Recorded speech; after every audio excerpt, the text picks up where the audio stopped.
बिस्मिल्लाहिर्रहमानिर्रहीम। प्यारे दोस्तों, भाई उम्मीद आप खैरियत से होंगे। अल्लाह ताला को सेहत दे। सबसे पहले मेरे चैनल को सब्सक्राइब कर लें ताकि हर आने वाली वीडियो का आपको आसानी मिल सके। अब मैं बात करूँगा जामा मस्जिद करतबा जो कि स्पेन में है उसके मुतालिक, जहाँ अल्लामा इकबाल साहब ने 1921 में पाबंदी के बावजूद नमाज पढ़ी थी और अज़ान दी थी।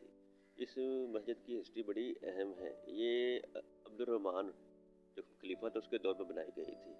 जब मुसलमानों की वहाँ हुकूमत ख़त्म हुई तो अंग्रेज़ों ने, ईसाइयों ने ज़बरदस्ती जामा मस्जिद पर कब्जा कर लिया। उसके आधे हिस्से को गिरा कर वहाँ पर कैथेड्रल गिरजा बनाया गया और उस दौर के ईसाई बादशाह को कहा गया कि आप इसका फतह करें। जब वो फतह करने के लिए आया तो उसने ईसाइयों से कहा कि आप मुसलमानों ने आपके किसी गिरजे को नुकसान पहुँचाया था। उन्होंने कहा नहीं। कहते फिर मैं आपके गुनाह में शरीक नहीं हो सकता, ये है मेरा इस्तीफ़ा। ये 3 ही अल्फाज कह के वो मुल्क छोड़ गया। अस्सलाम वालेकुम।